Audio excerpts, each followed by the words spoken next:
διασκεδάζω μαθαίνοντας. Η όλη ουσία βρίσκεται στο «ή» ή στο «και». Υπάρχει μια άποψη ότι ο χρόνος είναι φράκταλ. Ότι δηλαδή υπάρχει αυτοομοιότητα σε διάφορες χρονικές κλίμακες. Που σημαίνει ότι υπάρχουν αναλογίες στην ιστορία της ανθρωπότητας και στη ζωή ενός ανθρώπου. Δηλαδή, η εξέλιξη σε όλη την ανθρωπότητα τη βιώνει ένας άνθρωπος μέσα στη ζωή του. Θα δούμε ένα παράδειγμα προσωπικό, σχετικό με το θέμα μας. Πριν καμιά 50 χρόνια, στις όχθες του Λούρου, τέτοια εποχή Ιούνιο, πιτσιρικάδες επιδίδονται στο κυνήγι τζιτζικιών. Είναι προσωπικό βίωμα. Το κυνήγι των τζιτζικιών γίνεται με τόξο και βέλη, που κατασκευάζουν τα ίδια τα παιδιά.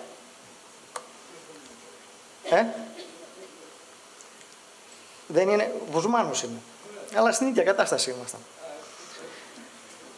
Για την κατασκευή του βέλους έπρεπε να βρούμε καλάμι. Πού θα βρίσκαμε καλάμι? Στις καλαμιές. Πού ήταν οι καλαμιές? Στο ποτάμι. Στο ποτάμι υπήρχαν φίδια, έπρεπε να προσέξουμε. Τι καλάμι έπρεπε να κόψουμε, πόσο μεγάλο έπρεπε να ήταν, σε ποιο σημείο θα το κόβαμε, πόσο χλωρό ή ξερό πρέπει να ήταν. Μετά έπρεπε να βρούμε σύρμα για να το τυλίξουμε μπροστά στο καλάμι, έτσι ώστε να πάει. Πού θα βρίσκαμε? Ναι, όχι μύτη, γιατί μην βγάλαμε και κανένα μάτι. Ίσα-ίσα ήμασταν πολύ μπροστά. Αυτό ήταν επικίνδυνο και αυτό δεν το κάναμε. Πού θα βρίσκαμε σύρμα? Εκεί πέρα ήταν το υδροηλεκτρικό εργοστάσιο της ΔΕΗ. Πηγαίναμε λοιπόν έξω από τις αποθήκες, όπου γινόταν οι αποσυσκευασίες, βρίσκαμε σύρμα και το κάναμε αυτό. Ταυτόχρονα έπρεπε να βάλουμε και φτερά πίσω από το βέλος. Γιατί? Εντάξει. Έπρεπε λοιπόν όλο το χρόνο να φροντίζουμε να μαζεύουμε φτερά από τα πουλιά που υπήρχαν. Για την κατασκευή του τόξου έπρεπε να έχουμε βρει κλαδί, να το έχουμε κόψει, να το έχουμε λυγίσει με σκοινί, εντάξει, για να έχει πάρει το σωστό σχήμα. Και πετονιά. Πετονιά που θα βρίσκαμε? Ο φίλος μας ο πατέρας του φίλου μας το Στάκη ψάρευε. Και γιατί, πώς θα μας έδινε την πετονιά? Θα του δίναμε Mickey Mouse για να πάρουμε πετονιά. Δέστε πόσα πράγματα μπαίνανε εδώ πέρα μέσα. Το καθ' αυτό κυνήγι των τζιτζικιών ήταν αφενός ο έλεγχος των κατασκευών. Αυτό που φτιάξαμε έπρεπε να το τεστάρουμε και να το βελτιώσουμε. Και αφετέρου η συσσόρευση εμπειρίας από τις βολές. Στέμου. Το παιχνίδι δεν ήταν το σημάδι του τζιτζικά. Σπανίως τα πετυχαίναμε τα έρματα τζιτζικά και αγλιτώναμε. Αλλά η σχεδίαση, η κατασκευή και ο έλεγχος των μέσων του παιχνιδιού. Ας αναλογιστούμε πόσα πράγματα μαθαίναμε τότε παίζοντας. Και μετά ήρθε το τέλος της αθωότητας. Σε αναλογία πήγαμε στο σχολείο. Αυτό ήταν ο δάσκαλός μου ο Μπελεβέντης. Να θυμίσω λίγο τα περιχρόνου φράκταλ που είπαμε στην αρχή. Η περίοδος της αθωότητας για την ανθρωπότητα ήταν αυτή πριν το προπατορικό αμάρτημα. Φάγαμε πόρτα τον παράδεισο, γιατί φάγαμε τον απαγορευμένο καρπό, που δεν ήταν άλλος από τον καρπό της γνώσης. Τη γνώση πλέον θα την αποκτούσαμε με τον ιδρώτα του προσώπου μας. Ενδεχομένως εδώ αυτή η παρομοίωση, αυτό το πράγμα, να περιγράφει το πέρασμα από τον τροφοσυλλέκτη άνθρωπο στη Γεωργική Επανάσταση και την υποβάθμιση της ποιότητας της ζωής στους ανθρώπους. Επέβαλε όμως το εγωιστικό γονίδιο από τη θεωρία των μεμιδίων του Ντόκινς. Έτσι περάσαμε από το χαρά και εργασία στο ή χαρά ή εργασία. Από τη χαρά της δημιουργίας στο ή χαρά ή δημιουργία. Από το διασκέδαση και μάθηση στο ή διασκέδαση ή μάθηση. Φτωχύναμε περνώντας από το λογικό αντί στο λογικό όρο. Η μάθηση κατέληξε να έγινε Δουλεία, δεν ξέρω, γι' αυτό δεν έβαλα και τόνο. Γι' αυτό δεν έβαλα. Δουλειά ίσον εργασία. Με την προτεσταντική ηθική έννοια του όρου. Με γραμμές παραγωγής, το είπατε, με συγχρονισμό, τότε χρειάστηκε να έχουμε ρολόγια και με μάζα αντί για άτομο. Μπορούμε να ανατρέψουμε το λογικό όρο και να επανέλθουμε στο λογικό αντ. Ναι, αν επαναφέρουμε το παιχνίδι στη μάθηση. Ναι, αν οι μαθητές από καταναλωτές παιχνιδιών γίνουν παραγωγή παιχνιδιών. Αν περάσουμε από την Barbie στο Alice. Όσοι ξέρουν κατάλαβαν. Πώς θα γίνει αυτό? Η ψηφιακή εκπαιδευτική τεχνολογία μας παρέχει τις δυνατότητες τα παιδιά να εμπλακούν δημιουργικά σε αυθεντικές διαδικασίες παραγωγής του δικού τους παιχνιδιού. Εσύ μου το έδειξες αυτό. Δεν το θυμάσαι, αλλά το θυμάσαι. Θα μιλήσουμε για το πώς μπορούμε να οθήσουμε τα παιδιά να φτιάξουν τα δικά τους ψηφιακά παιχνίδια.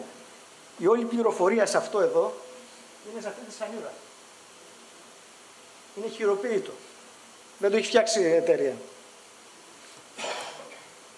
Και μέσα από αυτό να μάθουν προγραμματισμό ηλεκτρονικών υπολογιστών, όχι δεξιότητες του ΠΟΕ. Ο προγραμματισμός είναι κατεξοχήν δημιουργία και γι' αυτό η διδασκαλία του είναι ιδιαίτερα δύσκολη. Με την αναθεωρημένη ταξινομία του Bloom, η δημιουργία είναι πάνω. Είναι από τα πιο δύσκολα πράγματα. Στον χώρο της διδακτικής του προγραμματισμού, είναι ο τομέας με τον οποίο ασχολούμαι, προσφέρονται πλέον αφενός καταπληκτικά εκπαιδευτικά περιβάλλοντα και αφετέρου πολλά υλικά βοηθήματα. Θα περιγράψω στο λίγο χρόνο που μένει σε γενικές γραμμές ένα παράδειγμα αυτής της επαναφοράς από το λογικό όρο στο λογικό άντι. Τα παιδιά που είναι εξοικειωμένα ως χρήστες με τα ψηφιακά παιχνίδια εμπλέκονται σε μια διαδικασία να κατασκευάσουν μόνοι τους το δικό τους ψηφιακό παιχνίδι. Με το οποίο από τα πρώτα στάδια μπορούν να παίξουν. Σημασία έχει η διαδρομή στο να μάθουν να κατασκευάζουν. Και με αυτό είναι που τα διασκεδάζει. Να μάθουν να κατασκευάζουν. Γι' αυτό τα διασκεδάζει. Αυτή η μετατόπιση από το ρόλο του καταναλωτή στο ρόλο του παραγωγού προσελκύει το ενδιαφέρον των παιδιών.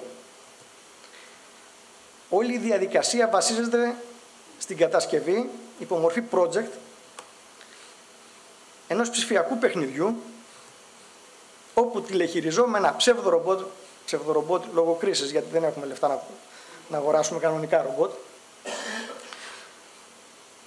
όπου τηλεχειριζόμενα ψευδορομπότ από τα παιδιά προγραμματιζόμενα εμπλέκονται σε αγώνες.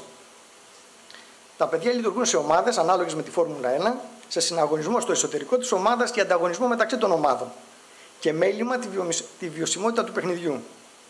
Η διαδικασία ξεκινά από το 0, ακολουθεί σπυροειδή προσέγγιση και καταλήγει σε ένα τελικό προϊόν που μπορεί να διαφοροποιείται αυτό το προϊόν από ομάδα σε ομάδα γιατί έχουν και διαφορετικές ικανότητες. Στη διαδρομή αυτή τα παιδιά κατασκευάζουν το δικό τους πρότυπο παίζοντας το τεστάρουν και ανατροφοδοτούνται για να το βελτιώσουν. Στους διαδοχικούς κύκλους ανάπτυξης του προϊόντος, τα παιδιά έχουν την ευκαιρία να παρατηρήσουν πώς εξελίσσεται η σκέψη τους και να αναστοχαστούν για τον τρόπο που μαθαίνουν. Η ανάγκη για επίλυση προβλημάτων που αναφύονται οθεί τα παιδιά να υιοθετήσουν αφενός δημιουργική σκέψη και αφετέρου κριτική σκέψη και κυρίως αυτό που μας ενδιαφέρει, αλγοριθμική. Αν και ο κύριος εκπαιδευτικός στόχος είναι η διαδικασία του προγραμματισμού, συχνά μέσα από αυτή τη διαδικασία αναφύονται διαθεματικές οάσεις. Η διαδικασία αυτή που περιγράψαμε έχει πολλά κοινά με αυτή των τοξοβόλων που περιγράψαμε στην αρχή. Τα παιδιά, χωρίς χαζοχαρούμενες τεχνικές συμπεριφοριστικής μάθησης, γεύονται τη χαρά και την ικανοποίηση της αυθεντικής δημιουργίας. Άρα, σε εκείνο ή και, μάλλον στο και. Πάμε. Ευχαριστώ.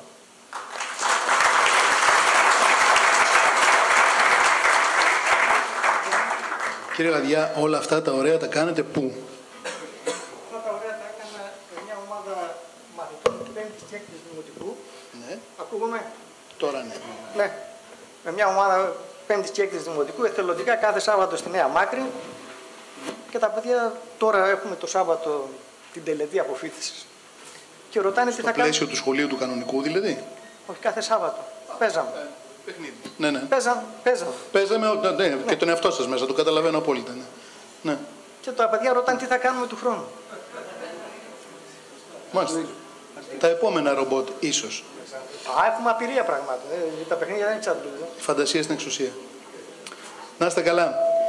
Θα κάνουμε τώρα ερωτήσεις ή να κάνουμε μετά όλοι μαζί? Δεν θα μας φύγετε, εδώ θα είστε. Οκ. Άρα μετά όλοι μαζί για να ακούσουμε και τα υπόλοιπα.